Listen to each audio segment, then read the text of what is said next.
what are our favorite things to invest in, and where are we also looking to the future?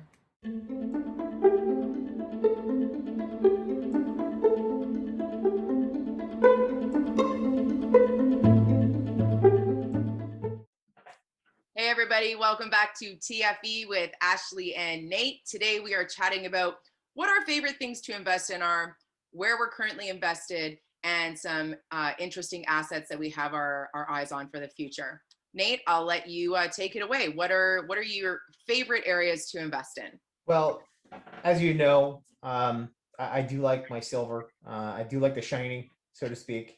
Got a little bit of that, but that led me into the miners. And I think we're going to do something down the road where I'm going to talk about how to invest in miners and all that other fun stuff. But it's been a painful last 8 or 9 months with the miners. Totally. But a lot of that is not so much sometimes as good of a miner is as much as timing for some of that. So anyway, let's see what else we got here. Rentals. I've been doing rentals off and on for 15 years. They're not so much a favorite of mine because I don't like swinging a hammer, Right. but they are something that the math works out pretty well on for long term, and it's a yield bearing asset. So I like that. You Some of the you get cash flow, right? Yeah, absolutely. You get the free cash flow from that, and it opens up a lot of things. You can put that into equities, you can put it into precious metals if you want. Or But just those are, even to support your lifestyle, right? That's the beauty about cash flow is that, everybody has bills every month. If you have cash coming in, your bills get taken care of, right? yeah, absolutely. Yeah. And the better that math works out, the better it is for you long term, by the way. So 100%. um, yeah. So what about you? What about some of the current things that you're doing? What are you working on? Currently, I love Bitcoin. I love, and I still do love silver. I have silver. Currently, I thought it would be fun to just go over quickly what some of my holdings are. And it's interesting because it's taken me different places.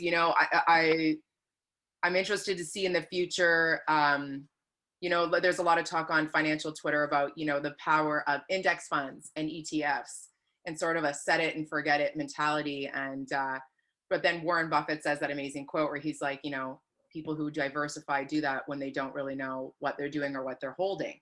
So you can get as specific as you want and you can get as broad as you want. So if you just want to throw, a dart at a board and party on, you can. So for example, I hold Apple. I'm an Apple customer, so it just makes sense. I also hold the ARK-G and ARK-F ETFs, the FinTech and Genomic Revolution. I have a little bit of uranium, nothing crazy. I think I literally have 2 shares. I just wanted to dabble in it. Fastly, which is a internet securities provider, seamless something or other. The Riot ETF, not ETF, Riot, yeah, I guess it would be an ETF that follows Bitcoin. So I'm currently really down there right now, but we're just gonna hang tight. We're gonna hang tight. Definitely got sucked into the SPAC excitement. I think I bought the IPOE, which I think is Chamath's, one of Chamath's SPACs. I'm not 100% sure. See what happens when you invest without doing your due diligence and following hype on Twitter. Okay. Then I have Square for obvious reasons. I'm really excited about the future of finance. I think anybody who's involved in, Bitcoin, the blockchain, crypto, and banking the unbanked. There's so many people in the world that don't have access to the financial system, right? Well, I wanted to touch on that a little bit. Yeah. You talked about all your crypto and what I'm just starting to dabble in because I am a crypto idiot. Okay. No. For my background to be a bit of a crypto um, moron, so to speak, I'm learning. I'm doing my best. You had sent me something to take a look about Bitcoin, and I want to at least learn about it. I'm not Exactly. very much for Bitcoin. We'll talk about some of our differences in other videos, but one of the things I've been looking at recently is Kinesis. I was accused of working for them on Twitter recently, which was kind of funny.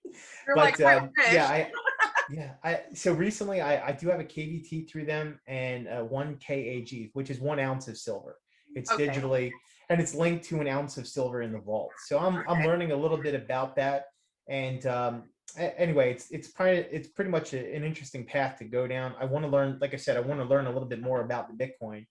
But yeah, like crypto does provide a lot of seamless ability to transfer wealth, transfer money all over the world instantly. You get the Right. bankers out of it. But how many cryptos are out there? Like 9,200.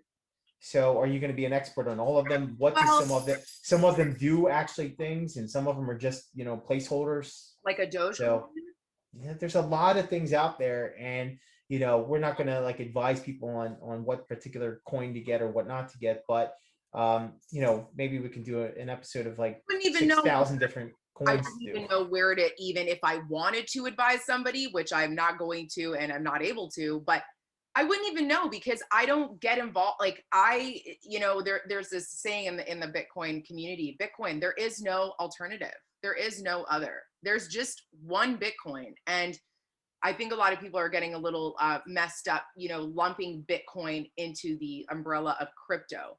Crypto is not Bitcoin and Bitcoin is not crypto. They are separate. The technologies are different, and Bitcoin is a truly decentralized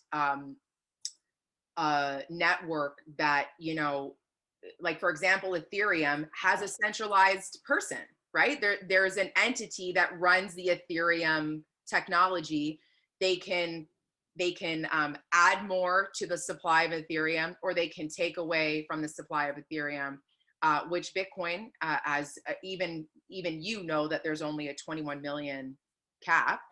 So it's just At least I interesting. know that. At Yeah, least I know that. There's 21 you million. know that. So anyway,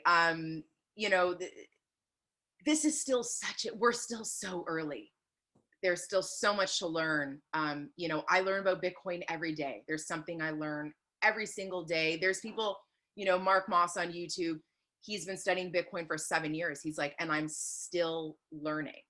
It is, I'm so excited for you to learn about it. I think it'd be so fun to see our viewers see you go on a journey, like as a precious metals investor. I am not going to be having laser eyes in my profile anytime soon, but I think from a technology to understand it a little bit better, I got a lot of things on my plate at all given time, so I'm trying to find some space for that. I certainly do. 100%. Moving forward, what are some things down the road you might be looking at? So I am very excited about emerging markets. I like there's a couple of index funds or ETFs that do track emerging markets that, Canadians or Americans can invest in. Again, financial Twitter is an amazing place full of free information from amazing people that are, accredited professionals that are, sharing their experience and their information. So I'm very excited about, India's middle class boom, Africa's middle class boom. There's some really interesting developments there. And I think in the next 10 to 20 years, we're going to see I don't know what we're going to see, but it's going to be something wild. So I'm very excited about that. But I also, Bitcoin and crypto and all that stuff, and Apple is fun and blah, blah, blah. But at the end of the day, without raw materials, nothing happens. So there is a commodities ETF or index. It's called USCI. I don't know if you've heard of it. It's a commodities index. Not. Yeah, so that's something I've been eyeing. I can't take full credit for finding that on my own. I did happen to find it through, again, just the, what's the word I'm looking for? Through the grapevine. So again, always do your due diligence, make sure you understand what you're investing in, because there's a couple of these that I invested in and didn't understand, and I'm currently down in those things.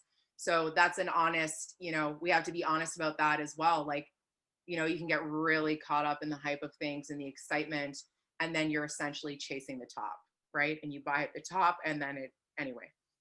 Well, What about you, Nate? What are you What are you pumped about looking at? Well, you had talked about some emerging markets, which brought up a conversation we were having about copper and Africa. Yep. I'm definitely interested in copper down the road. Also, definitely interested in uranium. I read up a lot about that.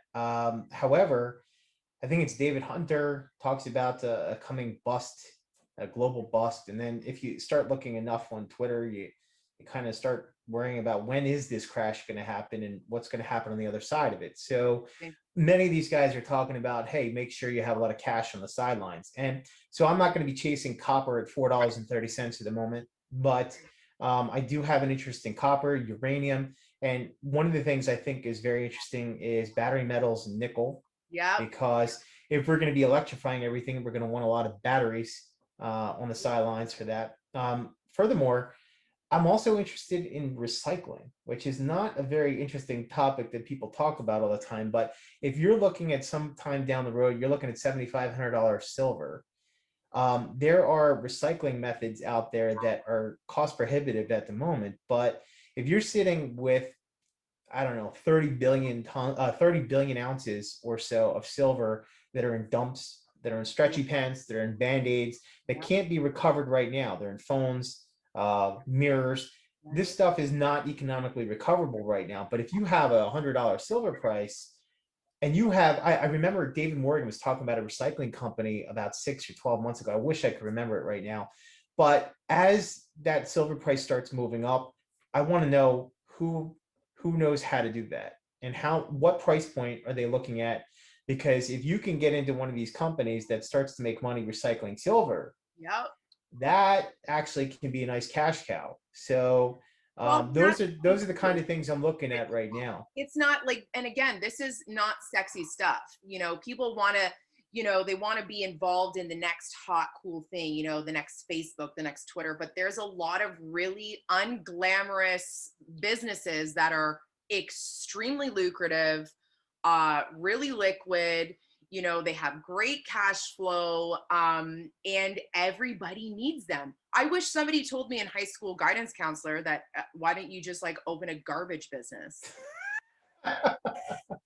No, I was told, oh, you're going to have to go to university here. See my lovely degree? You're going to have to go to university and, theorize for the next 4 years.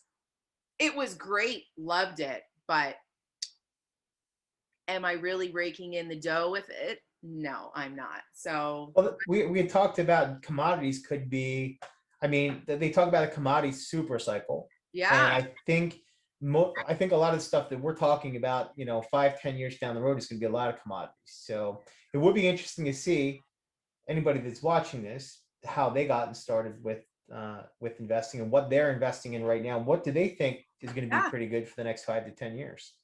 Yeah, meeting of the minds would be amazing to hear what our viewers think as well. The more people talk about money, the more people talk about investing, the better off we are. And that's a very interesting thing we'll leave off on, because the difference between people who have money and those that don't have money is people that have money talk about money all the time. At their dinner parties, they're talking about investments, rentals, businesses, emerging markets. They love all of it. Whereas people that don't really have money are talking about animal videos. I don't know. You know what I'm saying? I want to make it, I want to start making it where the everyday person is having open and honest conversations about money, because that's what really wealthy people do as well. Well, let's have that conversation. And if any of the comments, list any cool junior copper miners you know of, junior uranium miners.